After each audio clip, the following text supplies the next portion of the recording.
एक चीज हमने बताया था भाई, ये है इसी के बगल से नीचे लगा हुआ, देखो इधर हम इधर लगा मान लें, ये अफ्रीका महाद्वीप है, ठीक है। ऐसे आप मान लीजिए कि अफ्रीका महाद्वीप। अब यहाँ से अफ्रीका महाद्वीप अगर है तो यहाँ पर हमने कहा कि ऐसे करके एक है अरब प्रायद्वीप जी, यानी अरब प्रायद्वीप, अरब प्रायद्वीप है, अरब पेनिनसुलर। और यहाँ से जो है मध्य, थोड़ा सा इस तरीके से देख लो, मैप में देखो दिखाई दे रहा होगा ये। अगर हम देखें तो भारत के थोड़ा सा जो है, भारत से देखो ये सिचुएशन में अरब प्रायद्वीप बनेगा, ठीक है, ये बनेगा। और यहाँ पे ये अफ्रीका महाद्वीप हो जाएगा, क्या हो जाएगा, अफ्रीका महाद्वीप। ये मोटे मोटे तौर से ये सिचुएशन बनेगी। इधर भूमध्य सागर मान लीजिए आ गया। तो कारण क्या है कि भारत से 3 मार्ग थे। एक तो हम यहां से निकल जाए पाकिस्तान होते हुए, अफगानिस्तान होते हुए, ये स्थल मार्ग था। क्या था, यहाँ कुछ दर्रे हैं, जैसे हम कहें बोलन दर्रा है, खैबर दर्रा है, ये दर्रा है। दर्रा का मतलब होता है पास, पास का मतलब होता है पहाड़ों के बीच में रास्ता। पास का मतलब ऐसे समझो नदी घाटी, देखो ध्यान से समझो बात को, नदी घाटी। जब किसी पहाड़ के बीच से नदी निकलेगी तभी काट देगी, वो काट देगी तो दर्रा बन जाएगा। दर्रा का मतलब पास मिल जाएगा, वहां से निकल सकते हो। एक कोई रेंज है इतनी बड़ी ऊंची ऊंची रेंज, अगर यहाँ से बीच से कहीं से नदी काट देगी तो ये पास बन जाएगा कि नहीं बन जाएगा, दर्रा बन जाएगा। यहाँ से रास्ता मिल गया निकलने का। तो यहाँ से स्थल मार्ग था पाकिस्तान अफगानिस्तान होते हुए, लेकिन स्थल मार्ग तो बहुत खतरनाक था, खतरा भी था, लूटपाट का खतरा, लूट लेते थे, तो ये थोड़ा डेंजरस मार्ग था। इसके अलावा भारत आने का एक और मार्ग था, ये जो है फारस की खाड़ी है। क्या है, फारस की खाड़ी। इधर देखो फारस की खाड़ी, क्या थी ये, फारस की खाड़ी, ये फारस की खाड़ी। एक ये जो है इधर से लाल सागर होकर रेड सी होकर, क्या रेड सी होकर के यहाँ। तो भारत आने के 3 मार्ग थे, एक स्थल मार्ग और 2 जल मार्ग। अब यहाँ से ये क्या करते थे, आगे जैसे पहुँचते थे, एक मैप होना चाहिए यहाँ पे, ये वाला जो है यहाँ पे होना चाहिए। तो यहाँ से ये क्या करते थे, यहाँ से पहुँच जाते थे, यहाँ से अफ्रीका, कहाँ, यही अफ्रीका। अब यहाँ पे अफ्रीका जब पहुँच जाएंगे, इधर से देखो क्या है, एक दिखाई दे रहा होगा आपको रेड सी के अंदर मिस्र। जी सर, मिस्र दिखाई दे रहा होगा, यही मान लो मिस्र है। अभी इधर हम दिखाएंगे तो गड़बड़ हो जाएगा, इधर है मिस्र, तो ये अंदर जाएगा। अलेक्जेंड्रिया, अलेक्जेंड्रिया भी एक समय था, अलेक्जेंड्रिया, अलेक्जेंड्रिया व्यापार का बहुत बड़ा केंद्र था। अलेक्जेंड्रिया का मतलब था जितने भी व्यापारी यहाँ से जाते थे सब अलेक्जेंड्रिया रुकते थे, केंद्र बन गया था वो। क्या बन गया था, इधर भी एक हॉर्मुज है, क्या है, हॉर्मुज, ये भी बंदरगाह बहुत प्रसिद्ध हो गया था। यहाँ भी लोग अगर के सब व्यापारी इकट्ठा हो जाते हैं। तो कुल मिलाकर तुम्हें ये समझना है अपने एग्जाम्स के लिए कि भारत से 3 है, एक बोलन खैबर दर्रा होते हुए स्थल मार्ग था, 2 जल मार्ग, समुद्री जल मार्ग थे, ठीक है, 2 समुद्री जल मार्ग थे। क्या थे, अब था क्या, एक तो रेड सी वाला था, कौन सा था, अभी इस समय अभी स्वेज नहर नहीं बनी है। क्या नहीं बनी है, स्वेज नहर नहीं बनी है। कौन सी, 1869 ईस्वी में बनती है। यहाँ पे जो स्वेज नहर है, पोर्ट सहित वगैरह से स्वेज नहर 1869 में, तो यही तभी यहाँ अलेक्जेंड्रिया केंद्र था। यहाँ से ये निकल जाते थे, आगे चल करके देखो वहाँ जब पहुँचेंगे तो भूमध्य सागर पहुँच जाएंगे। कहाँ पहुँच जाएंगे, भूमध्य सागर से ये इटली पहुँच जाएंगे और यूरोप पहुँच जाएंगे। इटली मतलब भूमध्य सागर से सटा हुआ देश है इटली, वहाँ पहुँच जाएंगे। तो क्या था, हुआ क्या, मेन चीज क्या हुई कि इटली का एकाधिकार था। क्या था, इटली जो यूरोप का देश है, इटली का व्यापार पर एकाधिकार था, व्यापार पर एकाधिकार था। भारत आने के कारणों में देखो, इटली का व्यापारिक एकाधिकार, क्या व्यापारिक एकाधिकार क्या था, एकाधिकार।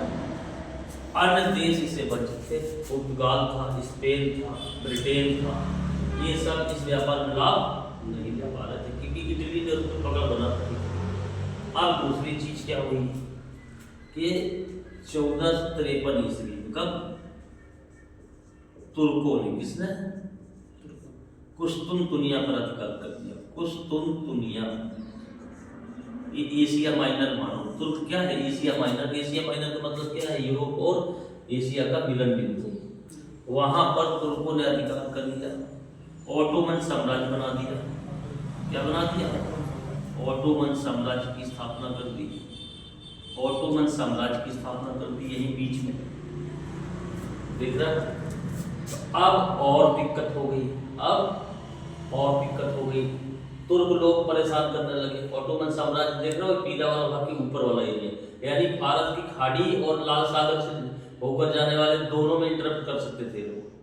जो कुस्तुनतुनिया साम्राज्य था, ऑटोमन साम्राज्य, चाहे तुम रेड सी से जाओगे और चाहे फारस की खाड़ी से जाओगे तो ऊपर माइनर में लगे हुए हो। ये भी दिक्कत करने लगे, कौन, तुर्क।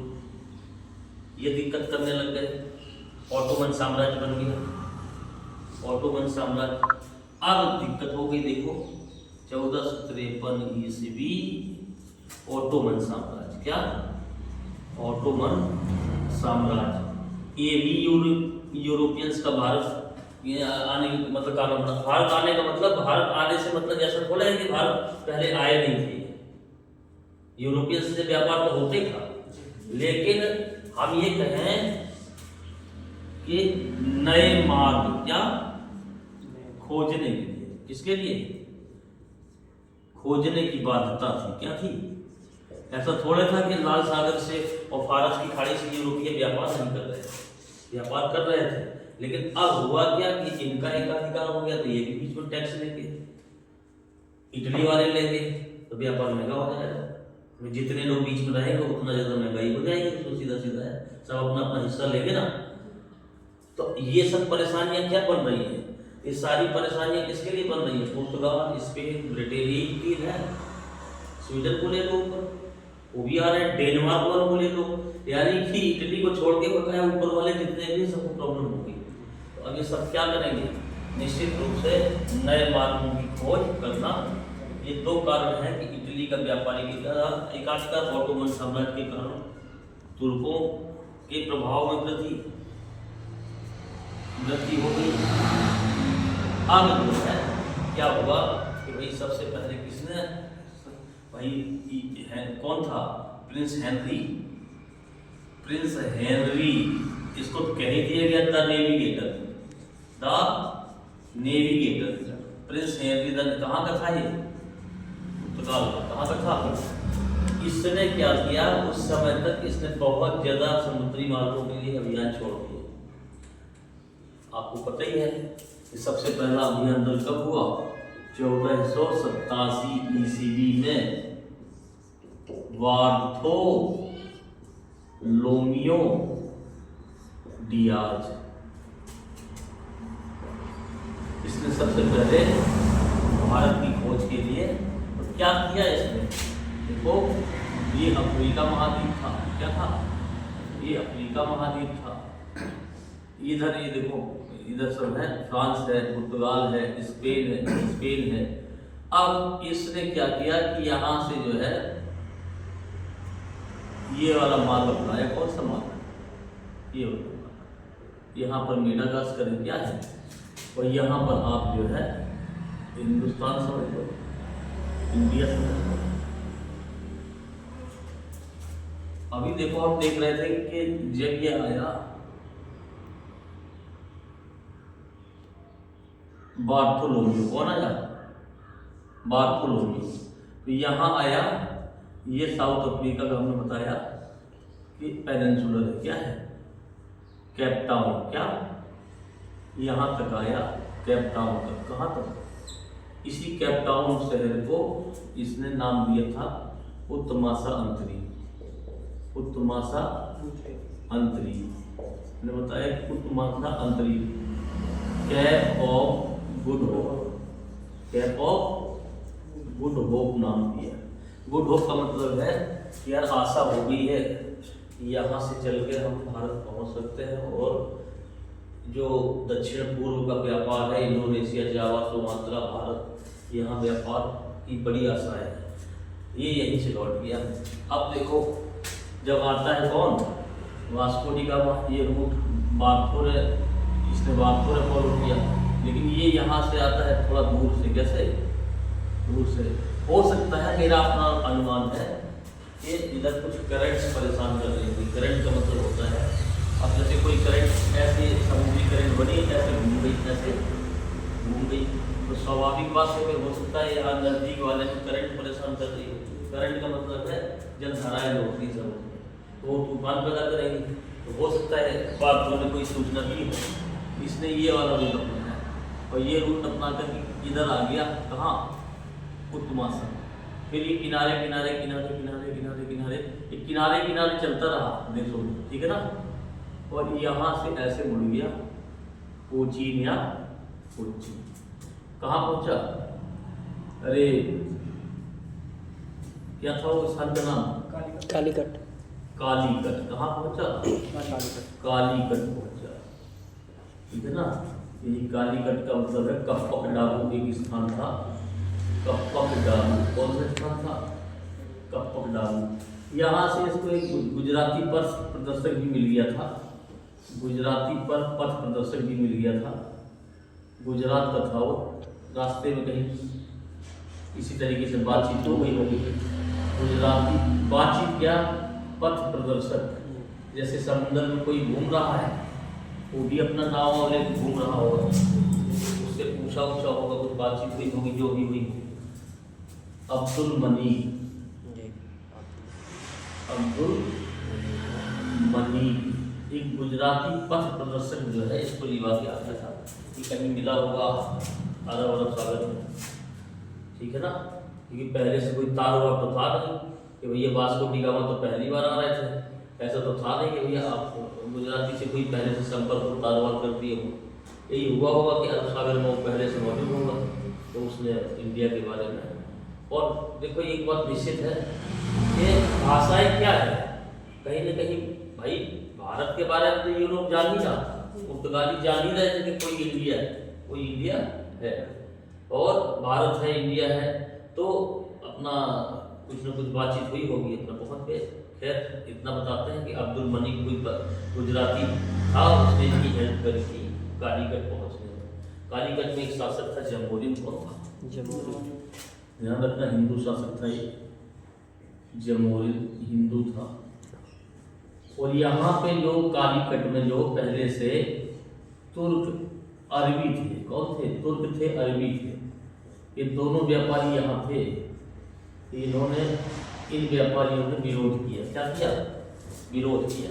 फिर भी जमोरिन ने उसका स्वागत किया। इसका वास्को डी गामा, इसका वास्को डी गामा। अब ये समझ लो, ये चीजें अगर नोट करना हो तो नोट करो इसी क्रम में, ये वनडे के लिए तुम्हारा काम आ जाएगा। इसी क्रम में अगर नोट करना चाहो तो नोट कर लो। यूरोपीय कंपनियों का भारत आगमन बार बार लिखना पड़ता है, तब जाकर के क्वेश्चन तैयार होता है। फाइनली अपना नोट्स तब तैयार करो तो जान जाओ कि हाँ इतने सारे फ्रेंड्स हो गए, फिर फाइनल नोट दो। ये हाई स्कूल इंटर नहीं है कि एक बार नोट्स बना के रख लिए, समझ रहे हो? इसको बार बार करना पड़ेगा।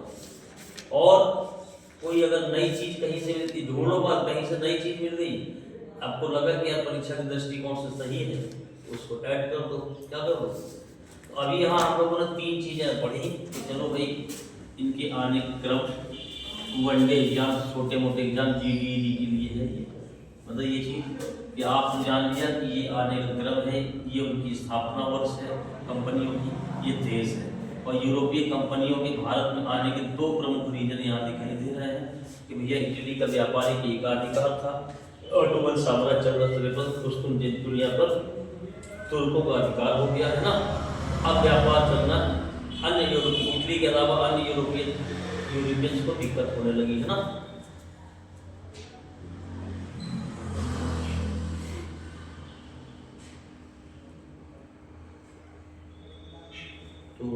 चाहो तो ये चीजें नोट कर सकते हो। देखो एक चीज और यहाँ महत्वपूर्ण एक बात बताई कि फारस की खाड़ी वाला जो मार्ग था ना, ये ज्यादा चलता था कि लाल सागर वाला ज्यादा चलता था? एक चीज बताया था हमको आपको, वो फारस की खाड़ी वाला जो मार्ग था वो थोड़ा ज्यादा कठिन था।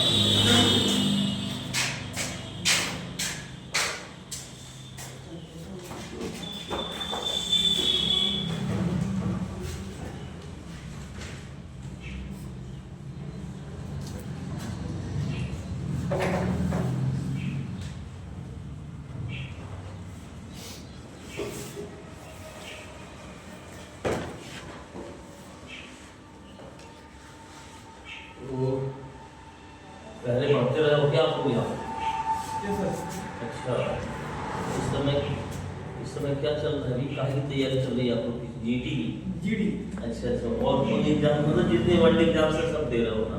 हमारे बीएसएफ है। बीएसएफ? अच्छा, कब है एग्जाम? अभी डेट नहीं आया है, ये उसका एग्जाम का डेट नहीं आया है, वो दौड़ है। फिर भी कुछ संभावना है? कुछ संभावना है? लगभग आया उसमें हो जाएगा जून में। अच्छा, मतलब अभी आपके पास फरवरी, मार्च, अप्रैल, मई 4-5 महीने। ठीक है, तो क्या है, दवा भी पढ़ो अच्छे से, है ना? बहुत ज़्यादा कठिन तो बीएसएफ वगैरह के पेपर होते नहीं, छोटी छोटी चीज़ें पूछी जाए। कठिन सरल का मतलब हमारा ये है कि यही सब चीज़ें अर्थमेटिक है। क्या क्या पूछा जाता है? अर्थमेटिक, जीएस, जीके थोड़ा सा ज़्यादा पूछते हो ना? और हिंदी भी आता है क्या? रीजनिंग मैथ है, हिंदी भी है। रीजनिंग मैथ हिंदी भी आता है, हिंदी भी आता है। फिर भी एक बार जीएस को ढंग से पढ़ लोगे तो एक कॉन्सेप्ट बन जाएगा, है ना? और अपना टारगेटेड पढ़ाई का मतलब है कि आप उस तरीके से भी करते रहें। जो लोग जीडी और वनडे वगैरह दे रहे हैं उनको अभी हम कोई ना कोई कैप्सूल टाइप दे देंगे। कैप्सूल का मतलब होता है अलग से ऐसा कुछ सिलेबस देंगे कि उसको हम रटाने की कोशिश करेंगे जो फोकस। बकाया यहाँ क्लास में थोड़ा विस्तार से जीएस चलेगा। अगर विस्तार से थोड़ा सा पढ़ लोगे तो दिमाग जो होता है ना मानो थोड़ा अच्छा हो जाता है, थोड़ा व्यापक उसका दृष्टिकोण हो जाता है। तो ये मत कंपेयर करने लगना कि सर ये तो आता नहीं, वो तो आता नहीं। वो सब कुछ आपके दिमाग को क्या करेगा? बड़ा करेगा। ये छोटी छोटी चीज़ें आपको याद हो पाएंगी, समझ रहे हो? नहीं तो याद ही नहीं हो पाएंगी। अभी हमने आपको बताया कि लूसेंट की गाइड अगर हम आपको देते हो, एक सेगमेंट देते हैं मात्र, 15 दिन का समय देता हूँ आपको, कोई भी सेगमेंट हमें याद करके सुना दीजिए। नहीं याद कर पाओगे, आप कह दें कि हम इतिहास सुना देंगे, क्यों नहीं याद कर पाओगे? क्योंकि दिमाग में बना, दिमाग में फ्रेमिंग नहीं है। वो सब फैक्ट उसने लिख दिए हैं एक लाइन पे, लेकिन वो सब फैक्ट दिमाग में याद करने के लिए बहुत व्यापक नॉलेज की जरूरत होती है। बात समझ में आ गई? लेकिन अगर हमें आप कहें तो एक सेगमेंट छोड़ो, 15 दिन में हम पूरी उठा के फेंक देंगे साइड में, पूछ लो जहाँ से पूछना हो। 15 दिन बहुत होता है, समझ रहे हो? 7-8 दिन से ज़्यादा थोड़ा लेते थे दूसरे को पढ़ना, लेकिन उसका कारण था कि विस्तार से चीज़ों को जानते थे, इसलिए वो दिमाग में सेट हो जाती है। नहीं तो संभव कैसे याद करो बताओ? क्यों भाई, कैसे याद करो? संभव है क्या?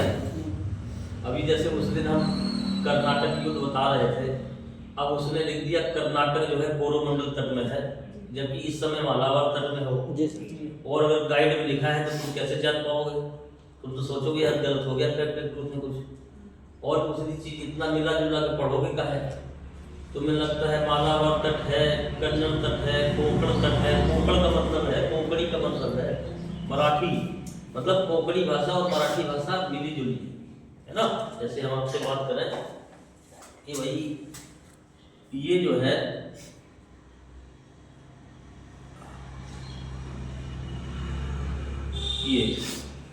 ये जो है ना पश्चिमी तट है।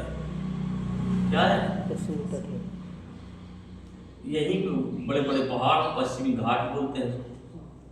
तट भी काफी बड़ा मैदान है। यहाँ पर भी पूर्वी घाट है, लेकिन ये थोड़ा छोटा है, ये थोड़ा छोटे छोटे पहाड़ है। लेकिन तट यहाँ भी है, ये पूर्वी तट है। अब ये पूर्वी तट में यहाँ कोरोमंडल तट है, क्या है? कोरोमंडल तट है। यहाँ पे केरला के बगल में मालाबार तट है, क्या है? मालाबार तट है। और ये जो कर्नाटक आधुनिक कर्नाटक है, यहाँ कन्नड़ तट है, क्या है? कन्नड़ तट है। लेकिन यहाँ जो ये जो महाराष्ट्र है ना, बम्बई वाला, ये कोंकण है, कोंकणी भाषा बोली जाती है। कोंकणी भाषा और मराठी भाषा में सिमिलरिटी है बहुत सारी चीज़ों। ये कोंकण तट है। अब यहाँ से ये बंगाल तक उत्तरी सरकार, क्या है? उत्तरी सरकार। छोटे मोटे एग्जाम जो आप लोग देते हो पूछ देगा। अब जैसे ये हम बना देते हैं तो आपको चाहिए कि तुरंत नोट्स में उसको बना के लिख दें। ये तरीका होता है कंपटीशन का। किसका? कंपटीशन में टीचर आपसे जरूरी नहीं है कह दे कि इसको बनाओ, साइड में उसको तुरंत बना देना चाहिए, नहीं बार बार आदमी क्या होता है भूल जाता है। तो इसको जो है उठाकर भी बना दीजिए। और ये इतना तेज काम होना चाहिए कि यहाँ समझ भी लेना है आपको, लिख भी देना है नोट्स में। किसमें? नोट्स में लिख भी देना है। तो देखो मालाबार तट, कोरोमंडल तट, कोंकण तट, है ना, बहुत सारी चीजें उसमें लिखी हुई है जो आदमी पढ़ तो लेगा लेकिन समझ नहीं पाएगा। अब उन्होंने कह दिया साइमन गो बैक, साइमन वापस जाओ, क्योंकि साइमन कमीशन में कोई भी भारतीय सदस्य शामिल नहीं था। ये मोटी मोटी बात है, बच्चा जानता है। लेकिन भाई भारतीय सदस्य क्यों शामिल करेंगे? कभी सोचे हो इस बात को? हम कहें कि साइमन कमीशन, क्या साइमन कमीशन ब्रिटिश संसद से बना था। भाई जैसे अपने यहाँ लोकसभा और राज्यसभा होती है, उसमें कोई कमीशन बनाया जाए तो उसमें मेंबर ऑफ पार्लियामेंट तो होंगे। ऐसे ही ब्रिटेन में भी था, upper house lower house, upper house और लोअर हाउस, अपर हाउस और लोअर हाउस, वहां से मिलके इनके सदस्यों का था साइमन कमीशन। भारतीय सदस्यों को कैसे शामिल करने की, इसका क्या मतलब होगा? अब जाके आसपास की कोचिंग और टीचर से पूछो, फिर आपको पता चल जाएगा कि उसका मतलब क्या है। हम छात्रों की बात नहीं कर रहे, जो पढ़ा रहे हैं टीचर से पूछ देना कि सर साइमन कमीशन तो वहाँ के अपर हाउस लोअर हाउस इससे कमीशन हुआ था, भारतीय सदस्य उसमें शामिल नहीं थे इसलिए विरोध किया गया, इसका तो क्या मतलब होगा? आज किताब में लिखा है क्योंकि भारतीय सदस्यों को शामिल नहीं किया गया था इसलिए लागू नहीं हुआ। इस बात का मतलब टीचर बताएं तो सब छोड़ो, छात्र छोड़ो, उनकी तो ताकते ही बात भाई कागज की बात इसलिए कि बताया नहीं गया। तो भारतीय सदस्यों का तात्पर्य था वहां भी दो पार्टियां थी, कंजर्वेटिव पार्टी थी और एक आपकी जो है लिबरल पार्टी थी। कंजर्वेटिव का मतलब होता है रूढ़िवादी, जो अपने आप को राष्ट्रवादी कह देते हैं कभी कभी, और लिबरल का मतलब होता है जो हर चीज को एक्सेप्ट कर ले, हर चीज को एक्सेप्ट कर ले। तो लिबरल पार्टी के जो सदस्य थे, है ना, दादा भाई नेहरूजी वगैरह, वहां जाकर चुनाव लड़े, सांसद बने बाद में, तो वो सब लिबरल पार्टी से जाकर टिकट मिल जाता था। तो भारतीय सदस्यों से मतलब था कि जो भारतीय नीतियों का समर्थन करते थे, वो अंग्रेज भी हो सकते थे, वो अंग्रेज भी हो सकते थे, उसका मतलब भारतीय मूल से नहीं था। मान लीजिए कोई सांसद है, तमाम सांसद ऐसे हुए जो भारत में जो लूट हो रही थी उसकी वहां पर सदन में विरोध करते थे, ये गलत है, ये नीति गलत है, भारत में नहीं होना चाहिए। तो उन सदस्यों को शामिल नहीं किया गया था। उन सदस्यों को शामिल ऐसे सदस्य थे जो भारत के नीतियों के खिलाफ रहते थे। क्या रहते थे? ये मतलब है कि भारतीय सदस्यों को शामिल, अब लोग समझ लेते हैं भारत के लोगों को नहीं शामिल किया गया, महात्मा गांधी को नहीं शामिल किया गया। अरे भाई जो वहाँ सदन में सदस्य होगा उस भी तो कमीशन में आएगा, लेकिन उस बात का मतलब क्या निकल गया। अभी जैसे आपसे कह रहे हैं कि भाई एक छोटी सी बात है, ये सूर्य है, क्या है? ये सूर्य है। अब हम कहते हैं कि भाई इसमें हमारे ग्रह चक्कर लगा रहे हैं, इसमें हमारे ग्रह चक्कर लगा रहे हैं, ऑर्बिट्स हैं। अभी कहते हैं मरकरी है, दूसरा कहते हैं वीनस है, तीसरे में कहते हैं अर्थ है। क्या है? अर्थ चक्कर लगा रहे हैं किसके चारों तरफ? सूर्य के चारों तरफ। किसके चारों तरफ? सूर्य के चारों तरफ। आप लोग इमेजिन कर रहे हो, किताब में तो लिखा है कि सूर्य के चक्कर जो है सारे ग्रह लगा रहे हैं जो इस सोलर सिस्टम में है। कितने सोलर सिस्टम में ग्रह हैं? अपने सोलर सिस्टम में कितने ग्रह हैं? 8 ग्रह हैं। तो इस गति को कल्पना कर रहे हो? आप कर सकते हो कल्पना? कैसे लगा रहे होंगे? कल्पना करना चाहिए, मतलब आपका दिमाग है, ये जो दिमाग है कल्पना अगर करेगा सही से तो पकड़ पाओगे, नहीं तो नहीं पकड़ पाओगे। कैसे कल्पना कर रहे हो? वृत्ताकार गति कर रहे हैं। मतलब जैसे ये सूर्य है जी तो वो ऐसे ऐसे घूम रहे जी। हैं, ऐसे ऐसे घूम रहे हैं, लेकिन ऐसा नहीं, ऐसा नहीं। आप समझिए बात को, इस कॉन्सेप्ट को पकड़िए। ये हमारी, हमने एक दिन बताया था कि ये हमारी गैलेक्सी का केंद्र है। जी इसका केंद्र है, गैलेक्सी। ध्यान से समझिए। गैलेक्सी जो है इसका भी अच्छे है, जो गैलेक्सी है जी इसका भी अच्छे है, ध्यान से समझना पूरा सिस्टम। अब मान लीजिए हमने आपसे कहा कि ये हमारी गैलेक्सी का केंद्र है, फिर हमने आपसे ये भी कहा कि हम मध्यवर्ती भुजा में हैं यहाँ पर, जी ठीक है? यहीं पे हमारा सूर्य है। जी कौन है? सूर्य। अब सूर्य है, सूर्य के आसपास हम जो है ये ग्रह हैं, जी ध्यान से समझो बात को। और ये सूर्य पता है क्या कर रहा है? बड़ी तेजी से गैलेक्सी के केंद्र का चक्कर लगा रहा है। कल्पना करो जरा, ये सूर्य गैलेक्सी के केंद्र का चक्कर बड़ी तेजी से लगा रहा है। तो जब सूर्य भाग रहा है तो ग्रह भी भाग रहे हैं उनसे, जी नहीं भाग रहे हैं? जी सर। तो देखिए ध्यान से कि इनकी गति किस तरीके ऐसे कैसे होगी। देखो ये सूर्य अपनी रास्ते में भागता चला जा रहा है, कौन? सूर्य। और ये जो ग्रह हैं ये इस तरीके से, कुछ इस तरीके से, इस तरीके से ऐसे ऐसे घूमते हुए कर्व टाइप बनाते चले जाएंगे। कैसे? सूर्य तो भाग ही रहा है ना। जी अब ये जो चक्कर लगा रहे होंगे इस तरीके से, इस तरीके से, इस तरीके से, इस तरीके से आगे बढ़े ना, जी। लगाते हुए, जी वो भी टूट नहीं पा रहे हैं उससे। जी सूर्य आगे आगे भागा जा रहा है, और वो जो है जो ग्रह है वो लगातार इस तरीके से, इस तरीके से, इस तरीके से कर्व बनाते हुए इस तरीके से आगे बढ़ेंगे, भागते हुए। जी। तो ये कल्पना नहीं कर, कल्पना कैसे करोगे भाई जब तक इमेजिन नहीं होगा दिमाग में। और जब तक इमेजिन नहीं होगा तब तक किसी विषय को पढ़ने में रुचि नहीं होगी, रुचि नहीं होगी तो याद नहीं होगा। सीधा सीधा कॉन्सेप्ट है। किसी का मैथ में मन नहीं लगता क्योंकि मैथ के नंबर से उसको लगाव नहीं हो पाता। क्यों नहीं लगाव हो पाता? क्योंकि बचपन में टीचर्स ऐसा करने में नाकाम हो जाते हैं, वो बता ही नहीं पाते कि मैथमेटिक्स क्यों पढ़ना है। किसी किसी का मन आर्ट वाले सब्जेक्ट में नहीं लगता, वो बता ही नहीं पाते कि इतिहास क्यों पढ़ना। तो ये सब भी आप लोगों की रुचि अलग अलग हो सकती है कि किस विषय में आपको कैसे मन लगेगा। तो कहने का मतलब ये है बहुत सारे कॉन्सेप्ट हैं जो हम लोग किताब से पढ़ते हैं लेकिन दिमाग में इमेजिन नहीं कर पाते। इस कारण से वो हमारे दिमाग में फिक्स नहीं हो पाते। फिक्स कब हो जाएंगे? जब हमें ये इमेजिनरी हो जाएगा कि हाँ भैया सही। तो चलो हम लोग बात कर रहे हैं, इस समय हम लोग इतिहास पढ़ रहे थे, यूरोपीय कंपनियों का भारत आगमन। ये हमने एक फॉर्मूला लिख दिया कि पुत्र अड़ा डेट फंसा है ना, तो पुत्र से हो गया पुर्तगाली, आ से हो गया अंग्रेज, ता से हो गया डच, डेट से हो गया डेनिश, एफ से हो गया फ्रांसीसी, सा से हो गया स्वीडिश। इस तरीके से हम लोगों ने इस चीज को रखा। अब आगे चलते हैं, अब आगे चलते हैं।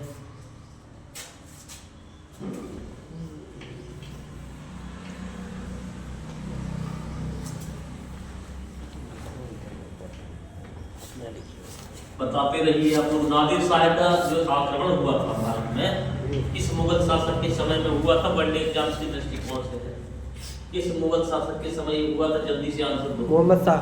मोहम्मद शाह। मोहम्मद शाह का शासनकाल कितने समय से कितने समय तक था?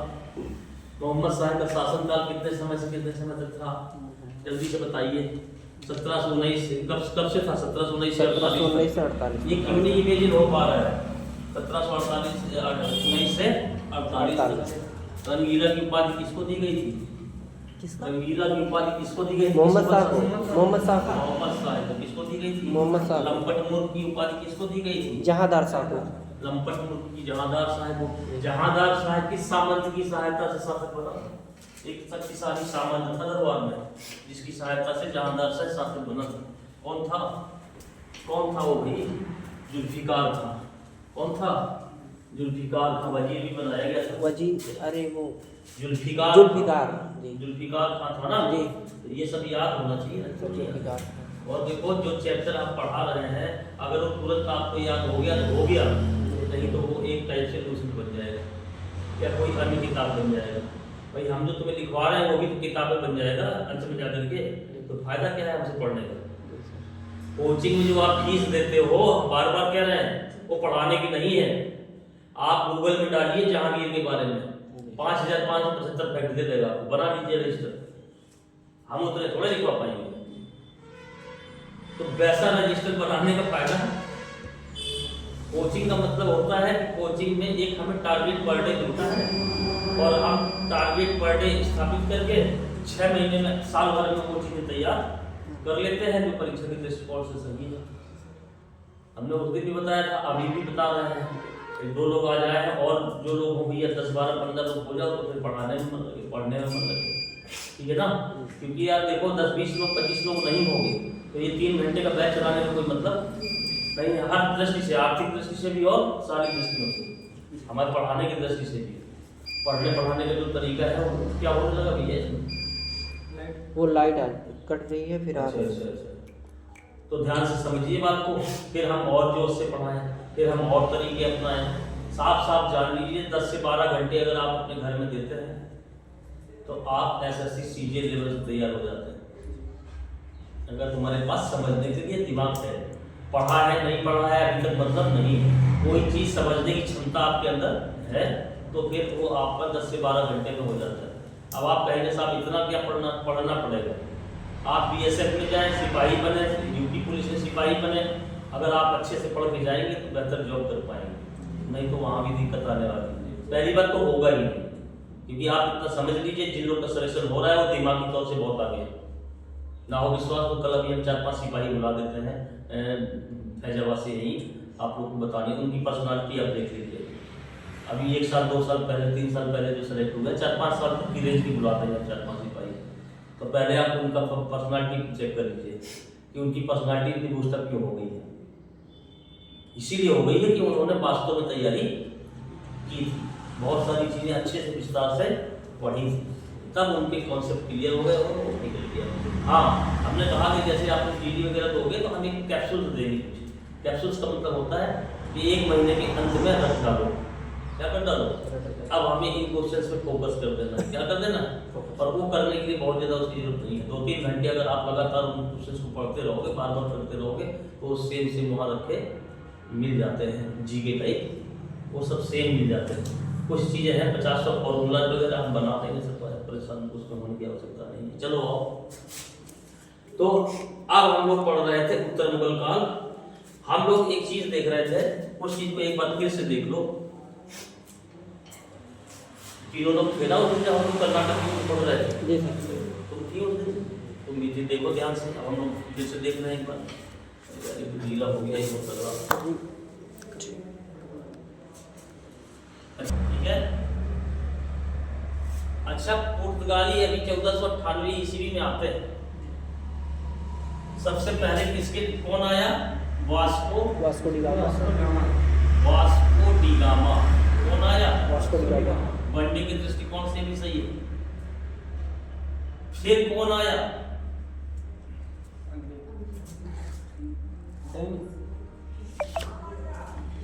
बताओ, हमने लिखवाया है कि 1500 ईस्वी में, 1500 ईस्वी में ही मिलता आया।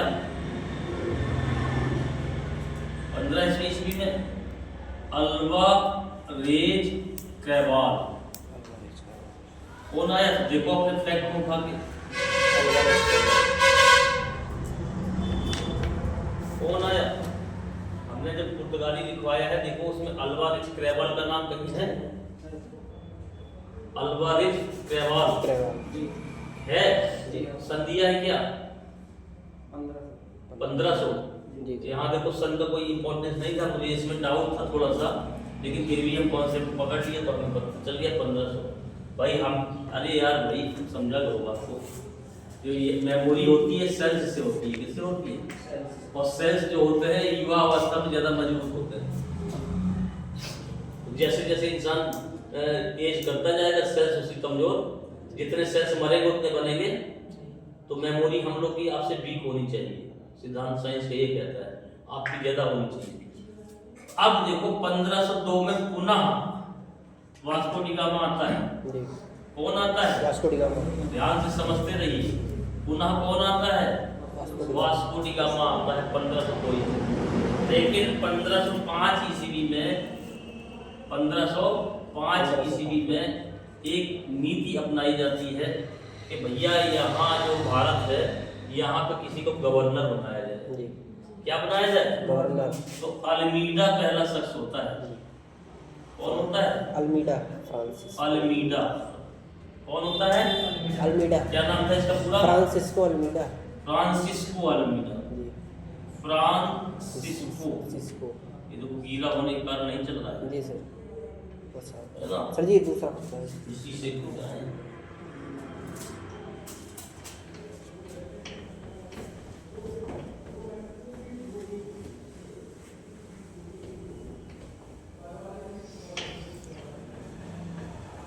ये सारे फैक्ट आपने एक दिन बताया था कि एक जो है वाइट को ले लो, हम कोई चीज बताते हैं तो वो उसका कुछ कारण होता है। हमने बताया था ऐसे नहीं तैयारी होती भाई, ऐसे कोचिंग 2 साल तक करते रहो इसकी। हमने कहा कि इतना बड़ा आता है इसी तरीके से, ये सनमाइका वगैरह लगा हुआ 250-300 रुपया में ऐसे मिल जाएगा, है ना। जैसे मुंशी लोग बैठ के लिखते हैं ना, तो इतना बड़ा वो ले लो। यही दुकान है वर्मा जी की कोई मार्केट में, 300 रुपया में दे देंगे वो। नहीं है तो इकट्ठा करके पैसा इधर दे दो 300 रुपये, कुछ जो बच जाएगा वो तुम्हें मिल जाएगा। वो हम मंगवा लेंगे कहाँ से? फैजाबाद जाकर के। चलना एक आध दिन साथ में इकट्ठे करके ले लो। एक नीला मार्कर ले लो, क्या ले लो? ब्लू मार्कर ले लो। अब कोई चीज पढ़ रहे हो, जैसे हम लिख रहे हैं बोर्ड में, वैसे तुम उस चीज को पढ़ो और बार बार उसमें लिखने की कोशिश करिए। चाहे मैथ हो, चाहे जीके हो, चाहे हिंदी हो, एक बार पढ़िए और फिर उसमें बार बार लिख करके मिटाने का प्रयास, तब जाकर के वो दिमाग में सेट होगी, तब जाकर के वो दिमाग में सेट होगी। नहीं तो कुछ बता दिए, बार बार हम कह रहे हैं इस चीज को कि जो बता रहे हैं उसको करिए। अभी इस समय 2-3 दिन से पढ़ा है कुछ रीजनिंग मैथ करके नहीं पढ़ा है, सर बताइएगा जो भी है, क्योंकि हम तो ग्रुप में जुड़े नहीं हैं। उस दिन पढ़ा था कुछ रीजनिंग का, इसके बाद पढ़ा कुछ? क्या पढ़ा है? कितने कितने साल पहुंचे? अभी 10-12 लोग जब तुम हो जाओगे तो हम फिर उसमें टाइप हो जाएंगे। टाइप होने का मतलब है फिर हम एकदम निश्चित ही कर देंगे सब कुछ कि भाई जैसे करंट रोज बढ़ेगा। हमने एक तरकीब बताई थी तुम लोग को कि भैया ग्रुप में हो 10-10 पॉइंट, अगर 10 लोग हो गए तो 10-10 पॉइंट सभी लोग रोज डालिए। कितने?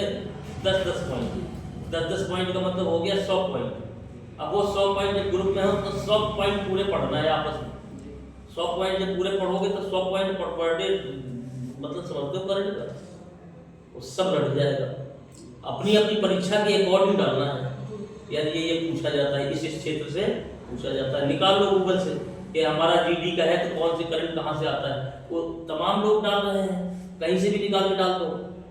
समझ रहे हो? इसके बाद मैथमेटिक्स के हमने बताया 30, 40, 50 होने चाहिए वैसे। कितने? 50 पर डे। रीजनिंग के, जीएस के हमने तुम्हें बताया 300 क्वेश्चन पढ़िए उससे, 2 सेट से। किससे? पुर्तगाली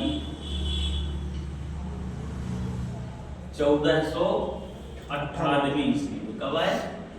1498 ईस्वी। भाई पुर्तगालियों के बारे में ये बात कर रहे थे, है ना। तो फिर हमने बताया कि वास्को डी गामा आया। ये चल ही नहीं रहा है। वास्को डी गामा आया। कौन आया? Vasco D gamma. 1500 ईस्वी में कौन आया? अल्वारेज क्रेवाल। अल्वारेज क्रेवाल आया। अल्वारेज क्रेवाल आया 1502 ईस्वी में। कौन आया? पुनः Vasco D gamma. Vasco D gamma आया। आपको पता है कि वास्को डी गामा भारत का वायसराय भी बन करके आया था? जी सर। बिना देखे बताइए, देख के बताने का कोई आंसर नहीं हम मानते। 1524 से 29 देख के तो हम भी बता सकते हैं। याद है तो बताओ, ये क्योंकि वैसा नहीं है, ऐसे नहीं है याद मत बताओ। पुनः 1524 से 29 तक वायसराय भी रहा है। यही इसकी मृत्यु हो गई भारत में, यही इसकी मृत्यु हो कब्र इसकी है गोवा में। गोवा में एक और था, सेंट था, सेंट जेवियर। सेंट जेवियर की भी कब्र है, बहुत प्रसिद्ध सेंट था ये, सेंट जेवियर, सेंट जेवियर। पुर्तगालियों से सबसे बड़ी गलती क्या हुई कि जो चीज अंग्रेजों ने बहुत साल बाद करी वो पुर्तगाली शुरू से ही करना चाह रहे थे, ईसाई धर्म का प्रचार। आपको पता है 1833 ईस्वी में जाकर इस एक्ट से ईसाइयों ने पहली बार ईसाई मिशनरीज का प्रावधान रखा था। जब हम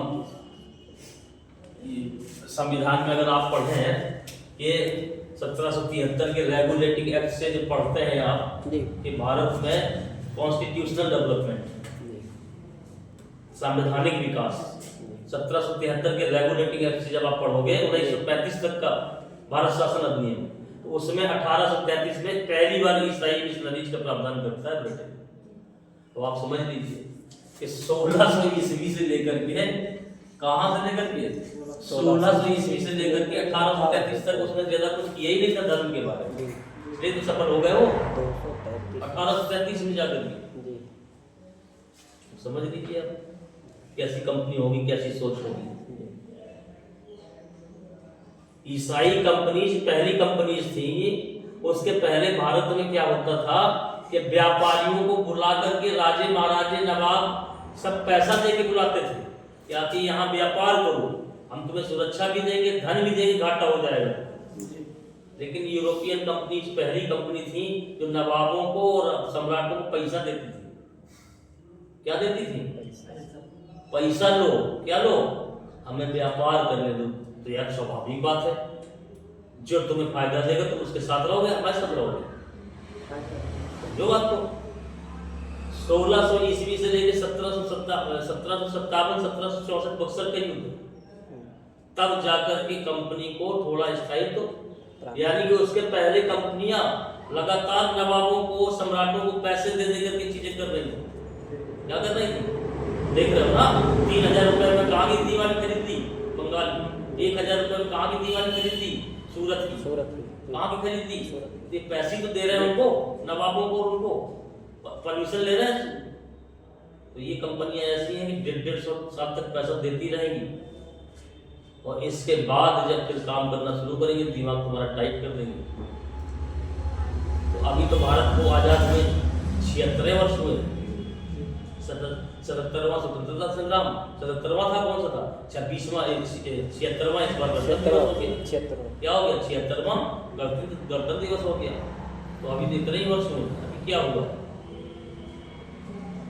आगे बताएंगे क्या कारण है। इसीलिए हम कहते हैं कि सिपाही को भी बहुत मजबूत पढ़ाई करना चाहिए। आप किसी दरोगा के दास बनने नहीं जा रहे हैं, आप किसी एसपी के गुलाम बनने नहीं जा रहे हैं। इन लोगों के चक्कर में मत पड़िए। जो शासक वर्ग है उनकी जो बयानबाजी है वो सिर्फ वहीं तक सीमित है। तो उन्होंने कह दिया पढ़ाई की क्या जरूरत है। किसी नेता ने बोल दिया नाम इसलिए नहीं ले रहा है क्योंकि आपको ना बुरा मान जाए बीच बैठे हुए, जब आपकी बुद्धि विकसित कर देंगे तब हम बोलना शुरू कर देंगे। कह दिया कि सिपाही को क्या जरूरत, दौड़ बंदोबस्त। जानते हो ऐसा क्यों कह रहे हैं? ताकि तुम गुलामी करते रहो दरोगा की, सीओ की और एसपी की, या अपने कमांडर की। तो आपका दिमाग है ना, पढ़ाई कहाँ की हो, तुम तो उलझे हो बंगाल। जब कोई बड़ी बात कोई करेगा बदलाव की भारतीय समाज में तो तुम उनका पक्ष दे रहे हो जो गलत है। भाई सिपाही अगर देशभक्त है तो देश की भलाई का साथ देना चाहिए कि कुछ चमचों कि कुछ नेताओं का, कुछ उद्योगपतियों का अपने कमांडर को देना चाहिए। तो सेना को भी समझदार होना चाहिए निम्न लेवल की, क्योंकि निम्न लेवल की जो सेना होती है, निम्न लेवल का मतलब सिपाही लेवल की, उसको अगर ये पता चल जाए कि देश के साथ गड़बड़ हो रहा है तो वो उनका साथ न देके उस व्यक्ति के साथ आ जाती है जो नेतृत्व करता है गलत चीजों को। और नहीं तो वही सेना तो क्या करेगी? तो आदेश दे देगा मारो सर। आपको आदेश मिल गया कि फायरिंग कर दो पाकिस्तान में, अब तुम ये थोड़े सोच पा रहे हो क्यों फायरिंग करना है। ऐसा क्यों नहीं सोच पा रहे हो?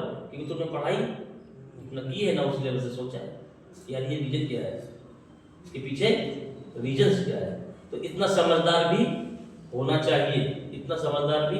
आज मानवतावाद अमेरिका में कितना ऊपर चला गया आपको अंदाज इस बात का। अफगानिस्तान में, ईरान में, जहां जहां अमेरिका की सेना जाती है, अगर एक सिपाही उनका मर गया तो इनको जवाब देना पड़ता है वहां की जनता को।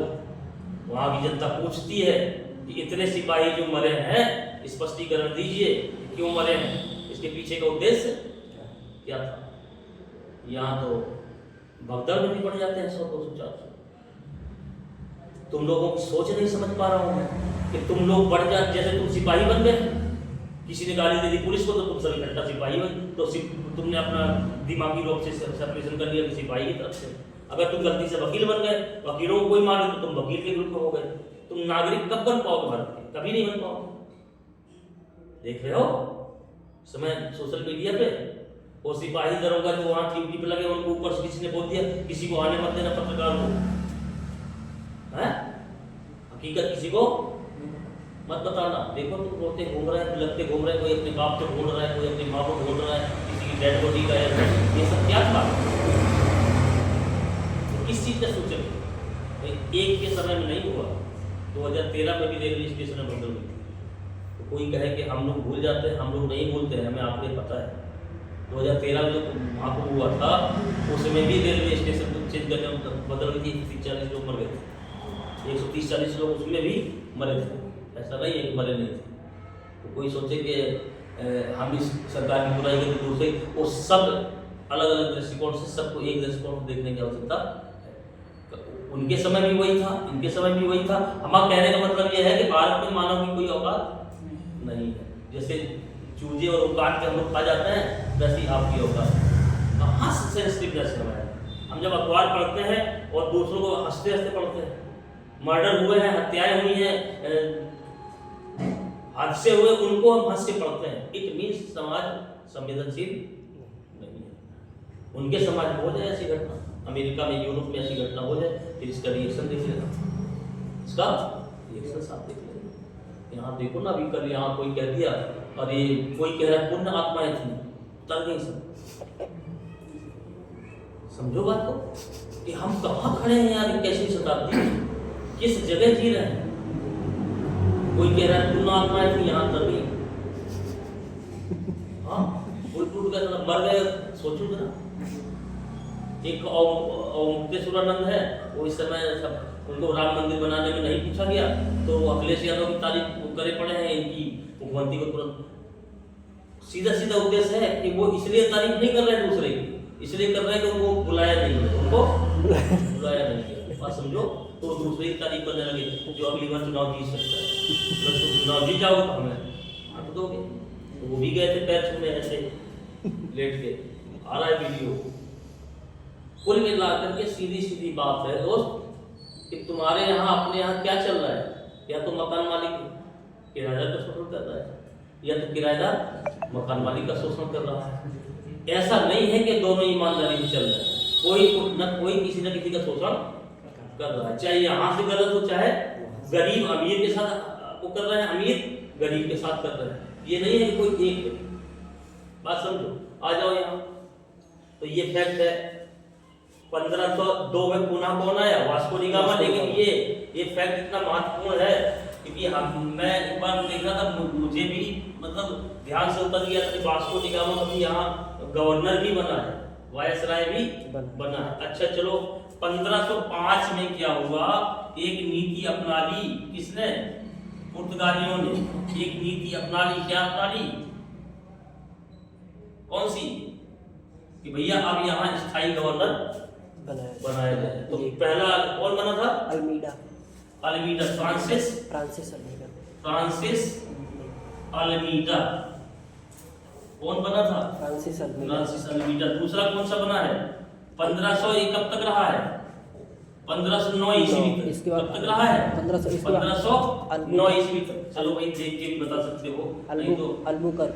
अब हुआ, देखो ध्यान से, अल्बुकर्क। कौन हुआ? अल्बुकर्क। भारत में 1509 ईस्वी से कहां तक रहा है? 1515 ईस्वी तक जी है जी। जी सर। इसको भारत में पुर्तगाली साम्राज्य का वास्तविक संस्थापक मानते हैं। क्या मानते हैं? वास्तविक संस्थापक। ये है वास्तविक संस्थापक। क्या है? वास्तविक संस्थापक। प्रश्न बन जाएगा कि भारत में पुर्तगाली साम्राज्य का संस्थापक वास्तविक संस्थापक कौन था? कौन था? देखो ध्यान से, 1510 ईस्वी में इसने गोवा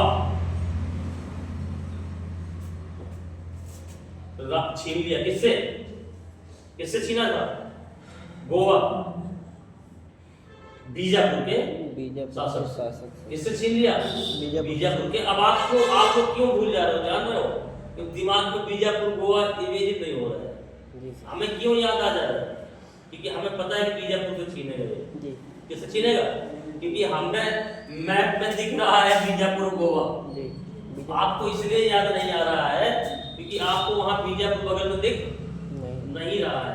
तुम शब्द पढ़ रहे हो, ध्यान से फिर समझो। हम बार-बार मैपिंग कर रहे हैं, इसलिए कर रहे हैं कि दिमाग में पिक्चराइजेशन रहेगा तो याद रहेगा। ये जो शब्द लिखवाते हैं ना पॉइंट में, ये भूल जाते हैं। एक जरा एग्जांपल ले लो। कभी रास्ते में किसी व्यक्ति से आप मिले हो, हाथ मिलाए हो और हाथ मिला के कहे हो कि यार तुम्हारा नाम तो याद है लेकिन शक्ल भूल गए हैं, ऐसा बोले हो किसी से? हाथ मिलाए हो और कहे हो यार तुम्हारा नाम तो याद है लेकिन शक्ल भूल गए, ऐसा बोलते हो किसी से? ये जरूर कहते हो कि यार चेहरा तो याद है लेकिन नाम भूल गए। तो समझ लो कि शब्द भूल सकते हो लेकिन चेहरा नहीं। इसीलिए चीजें पिक्चराइज करके ही पढ़ना चाहिए। ये जो शब्द रटते हो, एनर्जी खत्म करते हो, यही सबसे खतरनाक है। क्या है? कोई भी चीज पढ़ना तो उसको मैप में दिखाने की कोशिश, भले ही थोड़ी देर तुम्हें गूगल में यहाँ वहां सर्च करके उसको पता करना, क्योंकि पिक्चराइजेशन जो थ्योरी होती है ना, ये याद करने में सहायता लंबे समय तक यार छोटे में हम लोग जिन लोग को देखते हैं, बड़े हो जाते हैं तब भी पहचान जाते हैं कि हाँ ये वही चेहरा है। हाँ ये सोचो कितना ठोस पद्धति है। इसलिए नाम बीजापुर के जो शासक था उससे गोवा ले लिया। देखो ध्यान से, 1511 ईस्वी में इसने जो है मलक्का जीत लिया। देखो लिखवाया था क्या? थोड़ा इसमें अगर कहीं ऊपर नीचे हो तो बताइए। 1500 नहीं लिखवाया था ना? 11 में 13 में तब इसने होर्मुज जीत लिया।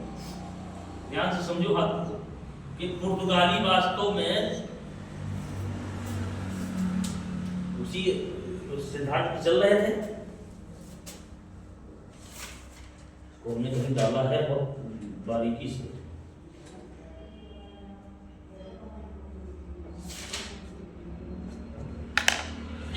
इसको जरा 15 कर दो, ये 15 है। क्या है? लेकिन किसने जीता? अलमुगल। किसने जीता? अब एक चीज समझो, होर्मुज हमने अभी नाम लिया था फारस की खाड़ी का नाम लिया था। हमने कहा था कि फारस की खाड़ी से होकर के हम लोग जलमार्ग से जाते थे, तो होर्मुज वहां केंद्र था। सोचो अलमुगल कितना साबित था। उसको उसने उसी केंद्र को उठाया, होर्मुज को। किसको उठाया? ताकि तुर्कों के प्रभाव को कम किया जा सके, इटली के प्रभाव को। और मलक्का जानते हो? मलक्का जल्दापुर है ना, जावा, सुमात्रा, बोर्नियो, वहां पे। हाँ, ये वहां पे जो सुमात्रा और जावा है, इसको अलग करने वाला जल्दापुर है मलक्का। कौन सा? मलक्का। तो ये साउथ ईस्ट एशिया हो गया। क्या हो गया? South east Asia. और ये लोग क्या कर रहे थे? या तो साउथ के साथ या ईस्ट के साथ। इंडिया आता है साउथ एशिया में, और ये साउथ ईस्ट मतलब सुमात्रा, जावा, बोर्नियो, इंडोनेशिया, ये सारे द्वीप होंगे। यही तो व्यापार करना चाह रहे थे, यहाँ लगभग एक ही जैसा है। तो देखो तीनों में कब्जा कर लिया, 1510, 1511, 1515। अब 1515 के बाद एक हमने बताया कि ये हुए 1524 से 29 तक। कहाँ तक? 1524 से 29 तक। फिर 1529 में कौन आता है? बताओ तो जरा। वास्तविक उत्तराधिकारी था वो Nuno da Cunha. Nuno da Cunha. देखो ध्यान से, कौन आया? Nino D. 1529 से 1538 तक रहेगा, है जी। 8 9 वर्ष, कितने वर्ष तक रहेगा? 1529 से लेकर के 1538 तक कौन रहेगा? Nuno da Cunha. ध्यान रखना एक बात, पुर्तगाली जब आ रहे हैं तो पहली फैक्ट्री कोची में डाला है। कोची कहाँ पर? कोची। अगर हम देखें तो ये कोचीन या कोची, कोचीन या कोची में पहली फैक्ट्री कौन लगा रहे हैं? प्रथम फैक्ट्री पुर्तगाली। अगर ध्यान से देखें 1502 ईस्वी में वास्को डी गामा ने यहाँ प्रथम फैक्ट्री स्थापित की थी दोबारा आने के बाद। इसने वास्को डी गामा पहली फैक्ट्री बना दी कहाँ? कोचीन या कोची। कोची में। प्रश्न बनेगा कि गोवा बीजापुर से किसने ले लिया, छीन लिया? अल्बुकर्क। लेकिन कोचीन से गोवा, कोचीन से गोवा मुख्यालय पहले यहां था, कोचीन से गोवा मुख्यालय, गोवा को मुख्यालय बना दिया था नीनो डी कुन्हा ने इसको। तो प्रश्न बनेगा कि गोवा बीजापुर से किसने छीना? अल्बुकर्क। लेकिन कोचीन से गोवा स्थानांतरित किसने किया? नीनो डी कुन्हा ने। नीनो डी कुन्हा ने। ये प्रश्न बनता है, देखो हम सन बताते हैं किस सन पे किया था इसे देखो। 1530 में कोचीन की जगह गोवा को अपनी राजधानी बनाया। ध्यान रखना, दो प्रश्न बनेंगे। कोचीन पहले राजधानी है, क्या है? राजधानी। राजधानी कहो, हेडक्वार्टर कहो। राजधानी का मतलब क्या होता है? हेडक्वार्टर। हेडक्वार्टर ही तो होता है। भारत की राजधानी दिल्ली है। अभी हम उठाकर उसको कोलकाता कर दें या हैदराबाद कर दें तो पूरा हेडक्वार्टर चला जाएगा ना। हेडक्वार्टर ये सारे सुप्रीम कोर्ट से लेकर के कितना 1530 ईस्वी। कब?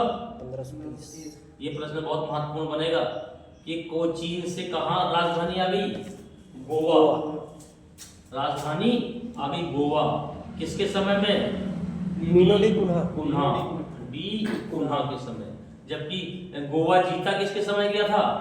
अल्बुकर्क के समय। अल्बुकर्क ने जीता था, लेकिन कोचीन से गोवा राजधानी डी कुन्हा ने बनाई। किसने बनाई? डी कुन्हा। 1530 में।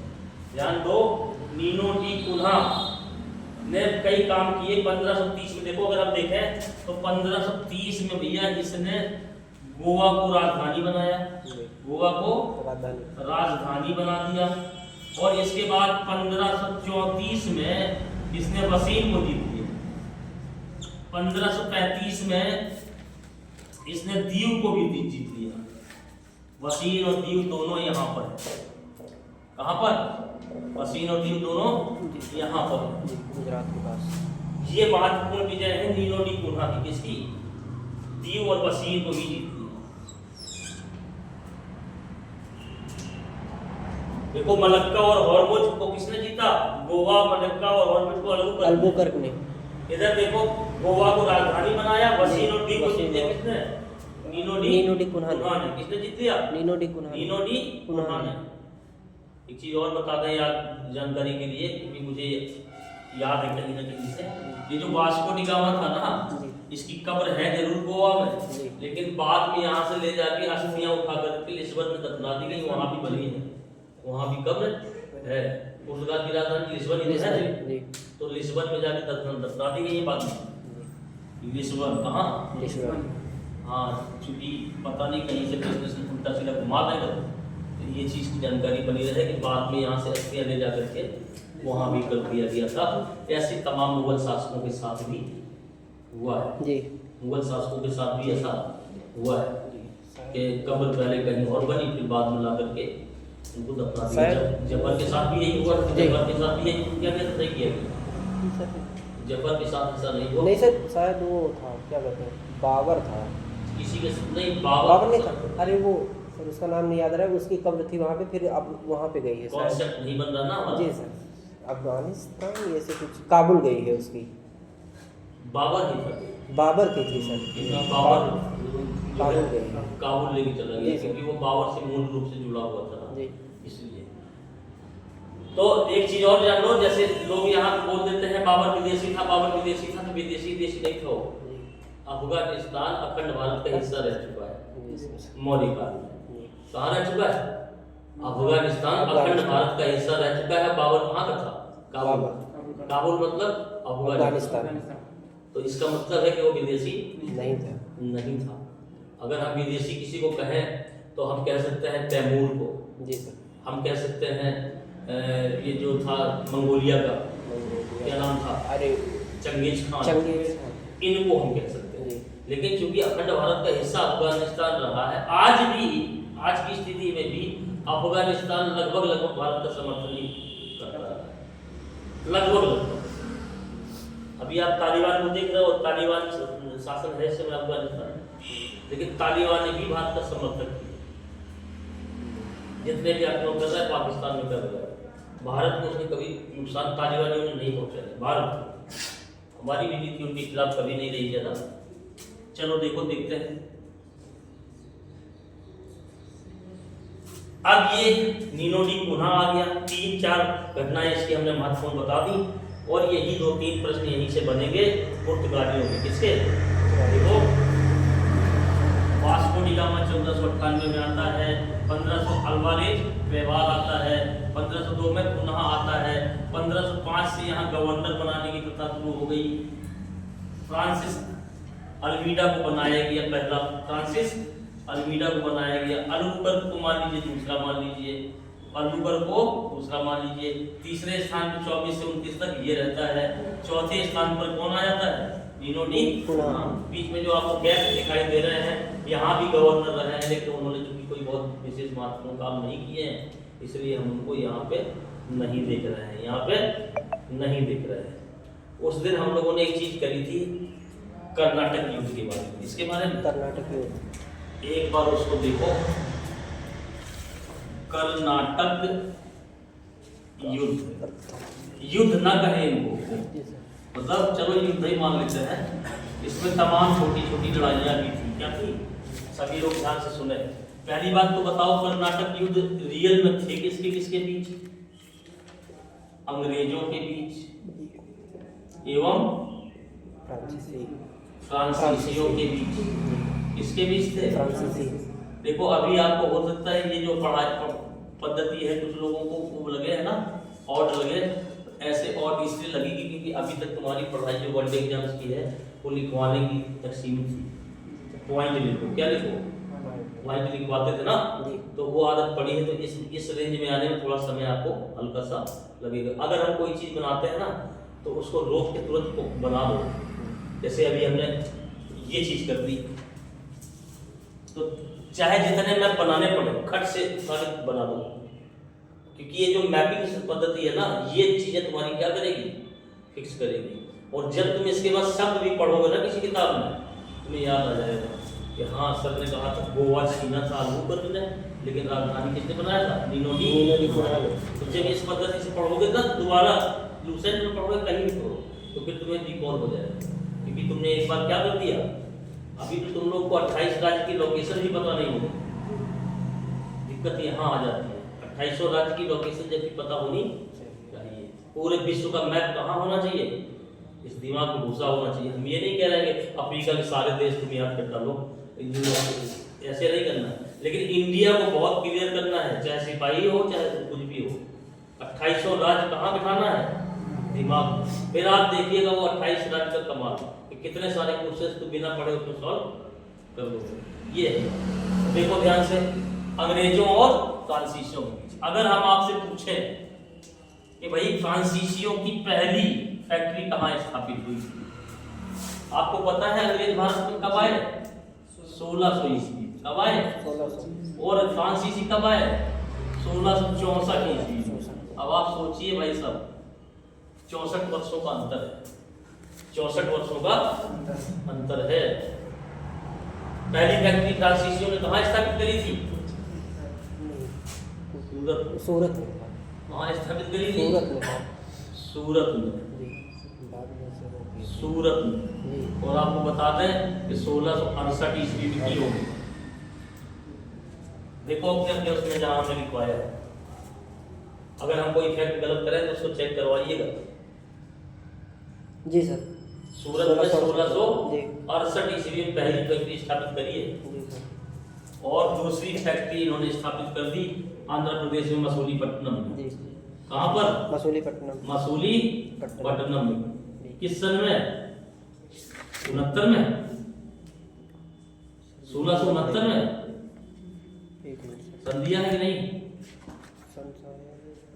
उसी में होगा जहाँ हमने फ्रांसीसी लिखवाया होगा। दूसरी फैक्ट्री कहाँ? मसूलीपट्टनम में। कहाँ पर? मसूलीपट्टनम, आंध्र प्रदेश। क्लियर कर लिया आपको? जी सर। 69 में है जी 69 में है ना? जी। हाँ, तो कोई फैक्ट अगर हमसे गलत हो तो बताइएगा। मसूलीपट्टनम। अच्छा, अंग्रेजों ने पहली फैक्ट्री, आपको पता है? अंग्रेजों ने, किसने? अंग्रेजों ने। ये तो फ्रांसीसी है। कौन है? ये तो फ्रांसीसी है। अंग्रेजों ने भी पहली फैक्ट्री यहाँ स्थापित करी थी 1608 में। 1608 ईस्वी में अंग्रेजों ने। किसने? अंग्रेजों ने। अंग्रेजों का मतलब आप ये समझ लीजिए, क्या समझ लीजिए ये। लेकिन ये परमानेंट नहीं थी, अस्थायी थी। क्या थी? अस्थायी थी। और आपको पता है उन्होंने 1611 ईस्वी में, 13 नहीं, मसूलीपट्टनम में। कहाँ पर? ये तो है आपकी फ्रांसीसियों की। किसकी है? फ्रांसीसियों की। 1611 में अंग्रेजों ने अपनी पहली फैक्ट्री, सेकंड फैक्ट्री। लेकिन ध्यान रखना, फर्स्ट स्थायी है, फर्स्ट अस्थायी। ये जो 1608 में इन्होंने खोली यहाँ, 1608 में, ये 1613 में स्थायी करी गई। स्थायी फैक्ट्री। तो 1608 में अस्थायी फैक्ट्री थी, मतलब बेसिक खोल दी गई थी। 1608 में हॉकिंस आया था। कौन आया था? हॉकिंस। हेक्टर जहाज से। किससे आया था? हेक्टर जहाज से हॉकिंस आया था। तो उसने वैसे ही टेम्परेरी खोल दी थी, लेकिन उसको स्थायी कब मिला? 1613 में। कब मिला? 1613। अभी हम बाद में मैपिंग करके सारी कंपनियां में दिखा देंगे किसके कहाँ कहाँ अड्डे थे, और फर्स्ट सेकंड कम से कम राजधानियां बता देंगे। एक अभी नहीं बताएंगे, बाद बताएंगे जब समय आएगा। देखो ध्यान से, अब देखो, अंग्रेज और फ्रांसीसी तो सबसे शक्तिशाली थे। डेनिश हो, स्वीडिश हो, इनका कोई ज्यादा विशेष महत्व नहीं था। भारत में 2 यूरोपीय कंपनियां थी जो यहाँ पर कौन शासन करेगा इसके लिए आमने सामने आ गई। अगर हम ध्यान से देखें तो इन दोनों कंपनियों में राजनीतिक प्रवृत्ति, राजनैतिक इच्छा शक्ति आई तो थी व्यापार करने के लिए। दोनों क्या है? व्यापारिक कंपनियां हैं। क्या है? व्यापारिक कंपनी है। दोनों क्या है? व्यापारिक कंपनी है। लेकिन सबसे पहले राजनीतिक इच्छा, राज करने की, शासन करने की इच्छा अगर किसी के अंदर आई, वो फ्रांसीसी थे। फ्रांसीसी में वो भी कौन था? डुप्ले। 1731 ईस्वी में चंद्रनगर का प्रमुख बनाया गया। जी सर। इसका प्रमुख बनाया गया? चंद्रनगर का प्रमुख बनाया गया।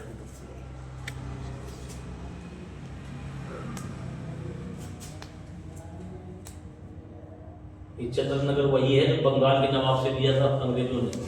हमने कहा था एक जगह अंग्रेजों ने दी थी, उसको 1690 और 92 में इन्होंने चंद्रनगर के रूप में विकसित किया।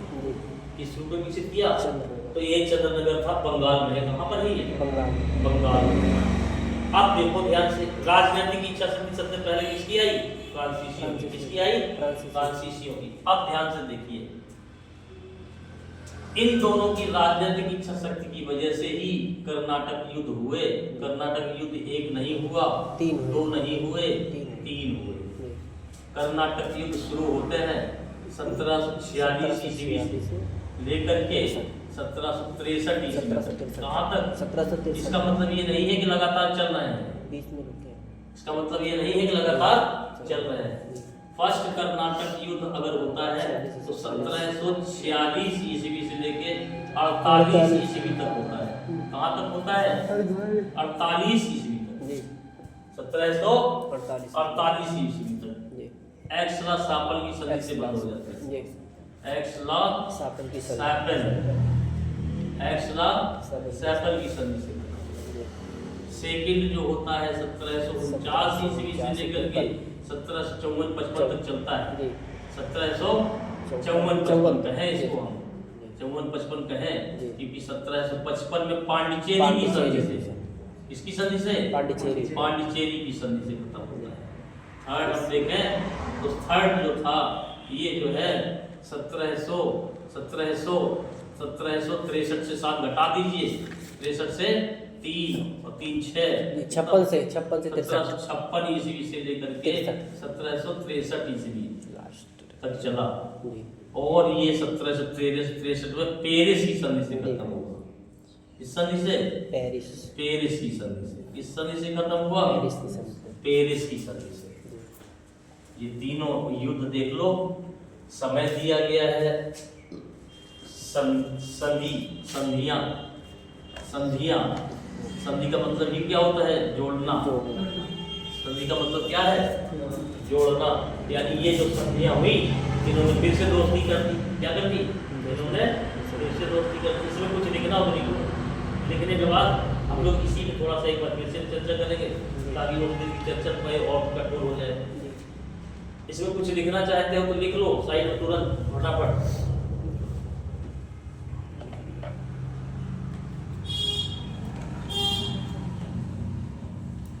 अब इस चीज का तुम्हें वीडियो बनाना चाहिए, तो समझ रहे हो? वो भी बेकार है, कोई क्वालिटी नहीं जा रही है उसमें। अभी यही चीज अगर आप फोकस करके दिखा दें तो बहुत व्यूज जाएंगे। फोकस का मतलब है सीधे बोर्ड और फोकस। वो यहाँ से वहां की दूरी में बहुत अंतर है, हमारी आवाज उसमें गूंज रही है, समझो ना। अगर हम उसमें वो लगा के करें तब जाएगा, वो ऐसे थोड़ा जाएगा। इससे कोई अट्रैक्शन होता नहीं है, डिटेक्शन और हो जाता है।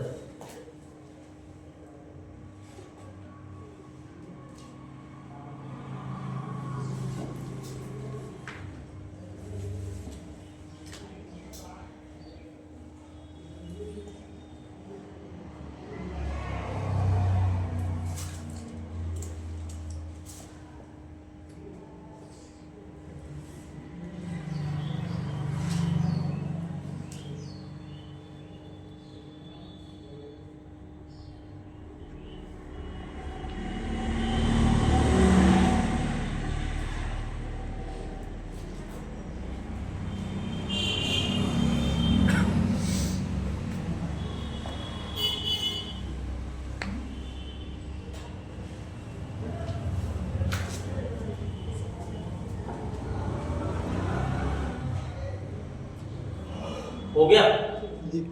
कर लिया ना? चलो एक बार फिर से हम देखते हैं।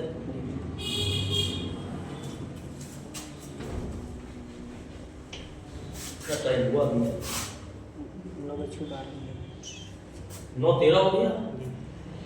ऐसे होता है तो पता नहीं चलता, 1.5 घंटे का खत्म हो गए, समझ रहे हो ना? 3-3 घंटे के बैच पता नहीं चलते कब खत्म हो गए। कब?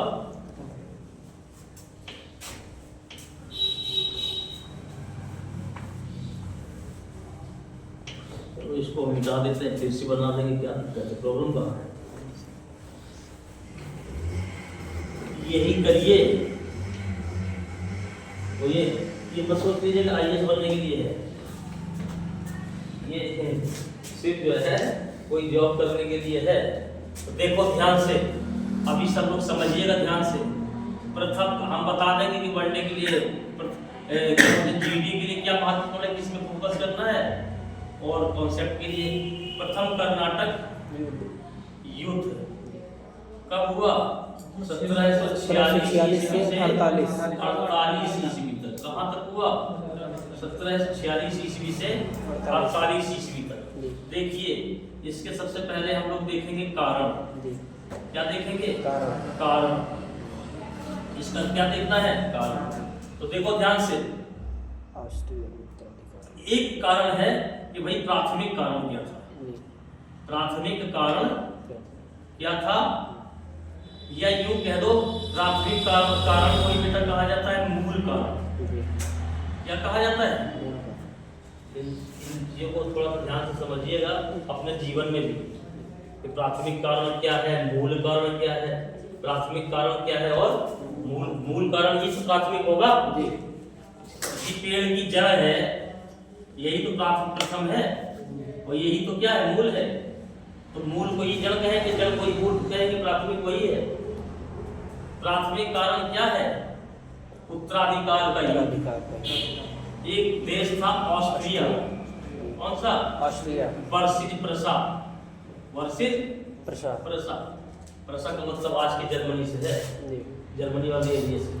देखो इनके बीच में उत्तराधिकार का युद्ध होता है। क्या होता है? उत्तराधिकार। ध्यान से समझो, इनके बीच में क्या होता है? उत्तराधिकार। उत्तराधिकार का युद्ध। तो वो जहां जहां ये फ्रांस और अंग्रेज होंगे, वहां वहां लड़ाई शुरू हो जाएगी। सॉरी, देखो English versus French, English versus French. French, ये युद्ध चल रहा है। लेकिन तात्कालिक कारण क्या था? तात्कालिक कारण क्या था? अंग्रेज कमांडर था एक, अंग्रेज कमांडर था एक, वारनॉट। कौन था? इसने क्या किया? इसने 2 फ्रेंच जलपोतों को पकड़ लिया, जलपोतों को पकड़ लिया। पकड़ लिया। इसने 2 जलपोतों को पकड़ लिया। किसने पकड़ लिया? बारनोट। किसने पकड़ लिया? बारनोट। अब एक चीज और ध्यान दो फिर से, ये हमने बना दिया पश्चिमी घाट, ये हमने बना दिया पूर्वी घाट। पूर्वी घाट, ये हमने बना दिया पूर्वी घाट। देखो ध्यान से, हम भी पहले पढ़ते थे, ये है आपका कोरोमंडल तट। जी। क्या है? कोरोमंडल। ये है आपका कोरोमंडल। कोरोमंडल तट। क्या है? कोरोमंडल। अभी आपको बता दें, एक गाइड में लिखा है कि कोरोमंडल तट के किनारे कर्नाटक राज्य स्थित था। जी। तो अगर तुम्हें नहीं पता है स्थिति, आज का जो आधुनिक कर्नाटक है, आज का जो आधुनिक कर्नाटक है, वो कुछ ऐसा है, वो कुछ ऐसा है। ये है आधुनिक कर्नाटक। कौन सा कर्नाटक? आधुनिक कर्नाटक। आज जो राज्य है कर्नाटक वो ये है। लेकिन उस समय का जो कर्नाटक था वो अलग था। वो देखो ध्यान से, यहाँ पे एक राज्य था मुगलों के समय, दक्कन का प्रांत। कौन सा? दक्कन प्रांत। दक्कन प्रांत था। उनके प्रांतों में एक प्रांत था दक्कन, ये दक्कन था। क्या था? दक्कन। और यही इसके बगल से लगा हुआ एक एरिया था कर्नाटक, छोटा सा। क्या था? कर्नाटक। कर्नाटक। कौन सा एरिया था? कर्नाटक। कर्नाटक का। लेकिन बाद में क्या हुआ? देखो ध्यान से समझो, ये दक्कन जो प्रांत था, आप लोग को ज्यादा समझ में आएगा जो लोग हमसे लेक्चर ले रहे हैं। मोहम्मद शाह शासक हुआ अंग्रेजों का। क्या ड्यूरेशन है? 1719 से 48। अभी आप लोग की मेमोरी थोड़ा हो जाएगी। 1719 से 48। पता है आपको, इसके समय में बहुत सारे स्वतंत्र राज्य बन गए थे। बहुत सारे स्वतंत्र राज्य बन गए थे। आपको याद होगा कि हैदराबाद राज्य को बनाया था निजामुल मुल्क ने। किसने बनाया था? निजामुल मुल्क। इसका नाम क्या था? मूल चिनकिलिच खान। क्या नाम था? चिनकिलिच खान। क्या नाम था? चिनकिलिच खान। ये जो दक्कन प्रांत था, यही तो हैदराबाद राज्य बना दिया उसने। मुगलों का प्रांत था ये, तो दक्कन वाला एरिया बन गया हैदराबाद। क्या बन गया? और हैदराबाद के शासक को कहने लग गए, हैदराबाद के शासक को कहने लग गए निजाम। आज भी ये ओवैसी बंधु जो है हैदराबाद के ही है। ये दोनों ओवैसी बंधु इसमें बोलते हैं, ये कहाँ के रहने वाले हैं? हैदराबाद। तो आज भी निजाम शब्द हैदराबाद में खूब चलता है, निजाम कहलाते थे। अब देखो ध्यान से, आपको पता है कर्नाटक स्वतंत्र राज्य की स्थापना किसने करी थी? सादतुल्ला खान। देखो हमने लिखवाया है कि नहीं? ना लिखवाया हो तो बताओ। सादतुल्ला खान ने कर्नाटक राज्य को स्वतंत्र कर दिया। और ये कर्नाटक राज्य अब वास्तव में इतना नहीं रह गया, ये तो हैदराबाद हो ही गया। ये इधर से लेके धीरे धीरे यहाँ तक इसने कर दिया। यहाँ पर दक्षिण में संरचनापल्ली का किला है, किसका किला? त्रिचनापल्ली। त्रिचनापल्ली का। त्रिचनापल्ली का किला भी इसी के अंतर्गत आ गया लगभग।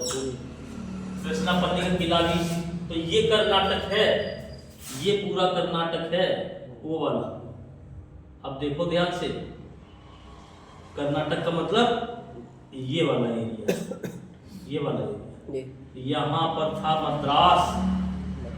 क्या था? मद्रास। मद्रास। और यहाँ पर था पुडुचेरी।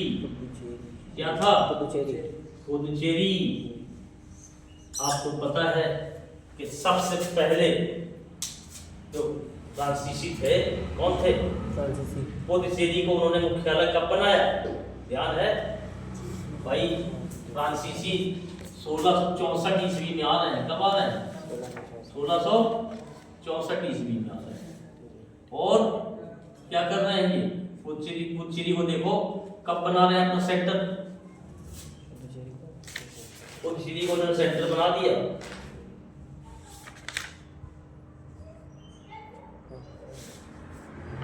दिया है। इनका हेडक्वार्टर था, क्या था? इनका हेडक्वार्टर था फ्रांसीसियों का। फ्रांसीसियों का हेडक्वार्टर था ये। सर जी 1697। दिया है क्या? जी सर, इसमें लिखा है 1697 के त्रिजवी की संधि के बाद फ्रांसीसियों ने पुनः पांडिचेरी में। हाँ। पुनः फ्रांसीसियों को प्राप्त हो गया। जी देखो सर। ध्यान से, जी इसके बाद 1701 में। 1701 में। जी सर। 1701 ईस्वी में पांडिचेरी को पूर्व में फ्रांसीसी का मुख्यालय बनाया। देखो यहाँ पे 1701 ईस्वी में, 1701 ईस्वी में ये फ्रेंच हेडक्वार्टर बन गया। क्या बन गया? French headquarter. French headquarter. और मद्रास अंग्रेजों का था। जी सर। इंग्लिशमैन का था हेडक्वार्टर्स। मद्रास किसका था? देखो ध्यान से, मद्रास किसका था? इंग्लिश का। किसका था? अब देखो क्या हुआ। अब इधर देखो, ये तो हो गया भैया ऑस्ट्रिया और प्रसा का युद्ध, उत्तराधिकार का युद्ध यूरोप में शुरू हुआ। जैसे वहां शुरू हुआ तो यहाँ अंग्रेज, लेकिन यहाँ तुरंत एक कारण हो गया कि बार्नोट, कौन? बार्नोट ने क्या किया कि 2 फ्रांसीसी जहाजों को पकड़ लिया। अब इस समय पांडिचेरी में कौन है? डुप्ले। कौन है? डुप्ले। पांडिचेरी में कौन है? डुप्ले। और कर्नाटक का नवाब इस समय कौन है? कर्नाटक का नवाब भी तो कोई है, अनवरुद्दीन। अनवरुद्दीन। कौन है? अनवरुद्दीन। कौन है नवाब कर्नाटक का? अनवरुद्दीन। कौन है? अनवरुद्दीन। कर्नाटक का नवाब कौन है? अनवरुद्दीन। जैसे अंग्रेज बारनोट ने इनके पकड़े जहाज, तो डुप्ले। अच्छा देखो ध्यान से, इस कर्नाटक की राजधानी यहाँ पर थी अर्काट। कौन सी थी? अर्काट। मद्रास से पश्चिम में थी अर्काट। ये पूछ देगा वनडे में, कर्नाटक की राजधानी अर्काट। छोटे मोटे एग्जाम है उससे पूछ देगी अर्काट। तो डुप्ले गया किसके पास? नवाब के पास। किसके पास गया? नवाब के पास। नवाब से कहा भैया देख लो, इसने बारनोट ने हमारे जलपोत वो कर दिए हैं, आप हमारा अगर साथ दो तो इनका मद्रास भी जीत के हम तुम्हें दे देंगे। मद्रास भी आपको दे देंगे। ध्यान से समझिए बात को। लेकिन अनवरुद्दीन ने ध्यान नहीं दिया। अनवरुद्दीन का ध्यान न देने का कई कारण था। दरअसल अकबरुद्दीन को बंगाल वाली भी बातें पता था। उसको पता था कि अंग्रेज वहां पे भी मजबूत है, तो हर आदमी साथ किसका देता है? मजबूत वाले। तो फ्रांसीसी डुप्ले समझ में नहीं आया उनको, डुप्ले समझ में नहीं आया, नहीं ध्यान दिए। अच्छा कोई बात नहीं। फिर हमने बताया कि यही समुंदर में दक्षिण साइड एक मॉरिशस द्वीप है। मॉरिशस। कौन सा है? मॉरिशस। आपको पता है 50% हिंदू जनसंख्या यहाँ भी रहती। जी सर। और 50% में सिर्फ सभी हैं, इस्लामी हैं, क्रिश्चियंस हैं और भी तमाम बौद्ध भी हैं। लेकिन 50% जनसंख्या मॉरिशस की भी क्या है? हिंदू है। बहुत ही बढ़िया द्वीप समूह है, बहुत लंबा चौड़ा नहीं है, बस 60-70 किलोमीटर स्क्वायर फीट का है, मात्र 60-70 किलोमीटर लंबा चौड़ा है, इतना ही है मॉरिशस। घूमने का बहुत अच्छा टूरिस्ट प्लेस है। तो यहाँ क्या हुआ, अब भैया डुप्ले की बात अनवरुद्दीन ने नहीं मानी, तो अब डुप्ले करे क्या? डुप्ले यहाँ गवर्नर है पांडिचेरी में, फ्रांसीसी बस्तियों का गवर्नर है, लेकिन यहाँ पर मॉरिशस में ला ब्रूटाने गवर्नर जी फ्रांस का, इसका फ्रांस का फ्रांस का, तो तुरंत भेजा उसने रिपोर्ट, वोट आने के बाद सूचना भेजी कि भैया ऐसी ऐसी बात हो गई है, आ जाओ यार सहायता करो मेरी, जरा कर सकते हो तो इसने कहा ठीक है। ये यहाँ क्या है, गवर्नर जो होते थे इतना पावर था कि स्वतंत्र डिसीजन ले सकते, किसी से पूछने की जरूरत नहीं है। सर्वे सर्वर क्या मतलब होता है, ये होता है जिले में अगर एसपी है और जिले के लेवल में कोई निर्णय लेना है तो ले लेगा, सीओ को लेना है तो एसपी साहब से पूछना पड़ेगा, दरोगा जी को लेना है तो एसपी साहब से पूछना पड़ेगा। तो ये दोनों एसपी हैं यहाँ के। इसने कहा ठीक है हम आ रहे हैं, और ये मॉरिशस से चला गया सीधा, मॉरिशस से चला गया सीधा, इनसे मिला डुप्ले से पांडिचेरी में जाकर के, पुडुचेरी में, और सीधे जाकर के मद्रास घेर लिया। हमने बताया कि मद्रास जब घेर लिया तो इसके मन में फिर लोग आ गया, इसने अंग्रेजों से कह दिया कि अगर आप हमें 40,000 पाउंड दे रहे हैं तो हम आपका मद्रास छोड़ देंगे। अंग्रेज ठहरे व्यापारी, अंग्रेज ठहरे व्यापारी, उनका सीधा सिद्धांत था अंग्रेजों का, एक हाथ में मक्खन लिए रहो, एक हाथ में चूना, एक हाथ में मक्खन ले लो, एक हाथ में चूना, जहां जिसकी जरूरत पड़े यूज कर लो, यहाँ मक्खन की जरूरत पड़े मक्खन लगा दो, यहाँ चूना लगाना वहाँ चूना लगा दो, दोनों हाथों में था उसके कमाल। यही तो व्यक्तित्व बनाना है। अब देखो ध्यान से, 40,000 पाउंड लेकर के और ये भैया चल दिया। डुप्ले कह रहा है कि ये क्या करता है, तो कहती डुप्ले गुस्सा गया, लेकिन ये तो अपना लेके निकल गया वहां से। डुप्ले को गुस्सा आ गई, इसने पुनः मद्रास कब्जा कर लिया। अब जब पुनः मद्रास कब्जा कर लिया तो अंग्रेज चले गए किसके पास, अनवरुद्दीन के पास। बोले भैया 40,000 पाउंड भी ले गए और कब्जा भी कर लिया, दोबारा कब्जा भी कर लिया डुप्ले। तो अनवरुद्दीन को लगा गया अब अंग्रेज जारी है, इनको भी भाई वही है सारी कई साथ लेंगे। अनवरुद्दीन तैयार हो गए, तुरंत बोल दिया अंग्रेजों से, डुप्ले से कि चलिए मद्रास खाली करिए, मद्रास खाली करिए। पहले तो इसने कहा था कि भाई अगर साथ दो तो हम मद्रास तुम्हें लेके दे देंगे, अनवरुद्दीन को दे देंगे, लेकिन ऐसा नहीं हुआ। अब क्या हुआ कि जब जैसे इसने बात करी तो बस भैया मद्रास के पास ही, आपको पता है मद्रास के पास ही एक स्थान है सेंट थॉमी। सेंट थॉमी क्या है, सेंट थॉमी। तो सबसे पहली लड़ाई इसमें अगर कोई हुई तो 1700 किसमें, 48 ईस्वी में है जी। ये युद्ध प्रथम कर्नाटक 46 में हुआ था ना जी। 46 ईस्वी में एक लड़ाई हुई सेंट टॉमे या सेंट थॉमे, एक ही बात है की लड़ाई, सेंट टॉमे की लड़ाई हुई। और अगर देखें ध्यान से तो फ्रेंच वर्सेस अंग्रेज, नवाब। अंग्रेज तो पीछे थे तो अंग्रेज समर्थक, लेकिन अभी ये फिलहाल पीछे, पर्दे के पीछे। सेना तो इनकी भी थी, लेकिन मेन कौन बन गया, नवाब। क्या नाम था, अनवरुद्दीन।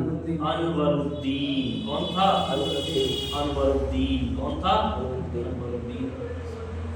युद्ध हो गया, फ्रेंच जीत गए। कौन जीत गए, फ्रेंच विजयी हो गए। क्या हो गए, विजयी हो गए, फ्रेंच विजयी हो गए। लेकिन हुआ क्या इसी समय, कौन सी संधि हो गई इसमें, जैसे ये जीते, जैसे फ्रेंच जीते तो यहाँ 1748 ईस्वी में क्या हो गई, एक्स ला सापेल सापेल की संधि हो सापेल गई। की संधि। इसकी संधि हो गई। एक्स ला सापेल की संधि। तो जैसे एक्स ला सापेल की संधि हुई तो भारत में क्या हुआ, इन लोगों ने एक दूसरे के जीते हुए प्रदेश वापस कर दिए। मद्रास वापस हो गया अंग्रेजों को। क्या हो गया, हमने बताया कि एक्स ला सापेल की दो परिणाम हुए कि भारत में अंग्रेज, फ्रेंच एंड अंग्रेजों ने एक दूसरे के जीते हुए प्रदेश दे दिए, यानी मद्रास मिल गया अंग्रेजों को। क्या मिल गया, मद्रास में गया। मद्रास मिल गया अंग्रेजों को। लेकिन अमेरिका में, यूएसए में लुइसबर्ग सिटी सिटी फ्रेंच को मिला। ये मिल गई फ्रेंच को। किसको मिल गई, फ्रेंच को। फ्रेंच को। तो कुल मिला के यहाँ ये अदला बदली हो गई, अदला बदली। अब चूंकि जानते हो कि जो है फ्रांसीसी जो थे, फ्रांसीसी अगर हम देखें ध्यान से तो फ्रेंच में और अंग्रेजों में क्या अंतर था, ये सरकारी टाइप की कंपनी थी। क्या थी, पब्लिक सेक्टर की कंपनी थी, सरकार इसको नियंत्रित करती थी। तो वहां लगा होगा फ्रांस को क्या लुइसबर्ग ज्यादा इंपॉर्टेंट है, तो उसने लुइसबर्ग ले